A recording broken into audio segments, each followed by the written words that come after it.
Hey guys, just another quick side thought while I'm at it. Wool is something I'm quite a big advocate of, just because out in the New Zealand bush, something that isn't going to kill you, that you're not going to die of dehydration or hunger, and well, you could die of hunger I suppose if you're out long enough and you don't know what you're doing, but the main killer for people that get lost out here is exposure, mainly hypothermia, because contrary to popular belief, we can have, you know, a 30-degree day, like 30 Celsius it is, and overnight drops down into below zero, and people are out there in whatever the hell they were wearing, or they get wet unexpectedly, which has happened to me before, and then you're trying to get ready to go to bed or whatever, and or you just soaked through, or your sleeping bag got wet, which has also happened to me. And I can tell you what, it's not the best experience around, so I usually carry some wool gear. Like we've got our classic Swanndri. Well, this is my bush shirt, which I usually use for just wearing when I'm out stalking or whatever. It keeps you warm if you're not moving around too heavily. It's also, it's like a giant wool blanket with sleeves, effectively, and a hood. I've gone out with my Swanndri, my knife, fire starter, something like that, and you know, you can do pretty well for a couple of days just with that. Effectively, this will keep you super warm. The thing with wool is, like, this stuff's really thick as well, like really thick. It's also got extra insulation inside. This only has one pocket, which is a bit of a bugger because I've got a Ranger shirt as well, which is like this but not as long. It doesn't have the hood or the extra lining, and it's got two pockets, which is really great. I like the two pockets. I was thinking about trying to get an extra one on there, but it's not a huge problem. But yeah, I was up in the mountains a while ago hunting.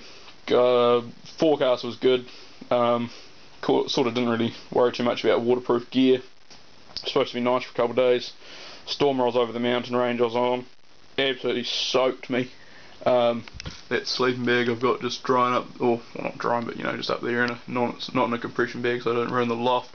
But yeah, it's rated to -8 Celsius, which is like, I think Americans would call it like a 20-degree bag. Pretty good. Got soaked. It's goose down. Basically useless. The picture on my YouTube profile is me that night with a bit of a grin on my face, but fuck, it was horrible. I basically didn't get any sleep that night. If I didn't have my Swanndri and some thermals, I probably would have died. It got really cold, it was snowing, I was soaked, my sleep bag was soaked. Managed to get under a tarp and try and insulate around the sides of it as much as possible, and just hunkered down in there with my mate for the night, and then sort of just wandered out the next day because we both felt like shit.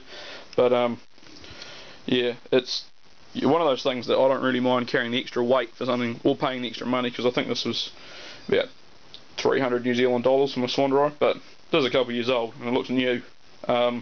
My other one's 6-7 years old, still looks pretty close to new. They last for a long goddamn time, so I don't really mind paying the money. The other thing is like wool socks as well. Always wear wool socks. That's an old pair. These are probably 4 years old. They've worn through pretty well, and that's with a lot of wear and tear on them. And then compare that to a brand new pair, which I'll probably be wearing in on this trip. They're bloody good socks. These are Swanndri, I think they're called technical boot socks, like 25 bucks a pair. They're great bargain for the money. The other thing is underwear. Some people go commando. I don't really like freeballing it, but I tried cotton undies, like just normal ones you wear every day. Didn't really like them so much, especially if one trip when we were doing quite a lot of river crossings, just braided rivers that we get around New Zealand, so every now and again you just duck into a river, duck out again, duck in, duck out. You basically don't get dry, and then yeah, you get pretty bad chafing. Cotton, gross wet cotton, bloody gives you a bit of a rash. Then I went to some quick dry, like nylon-y, or not nylon, but you know, that like not natural material. Those things really get pretty smelly after a good day of hiking with all the sweat and whatever. So I've got onto these Icebreaker brand. They're like merino wool, really light, like you can almost see through it. Well, there you go, sort of end of my finger. Really lightweight, ridiculously warm. They don't you don't stink after a day. You can wear them for a couple of days before you got to change them, and then they dry really quickly as well. Being merino, they're sort of thermo-regulating, so if it's hot, they'll cool you down. If it's cool, they'll warm you up. But yeah, basically, I definitely like my wool gear. It's worth the increase in weight, I reckon, just for the safety of the fact that if you do get stuck in a really awkward position, you will probably be wanting something wool that will retain the majority of its insulative values even when it's soaked. On a side note, after I got my sleeping bag absolutely drenched that time, I went out and bought a big dry bag that can hold my entire sleeping bag, just because as soon as I got home, went to the shop and bought that, just because it was the shittest experience of my tramping and hunting that I've ever had.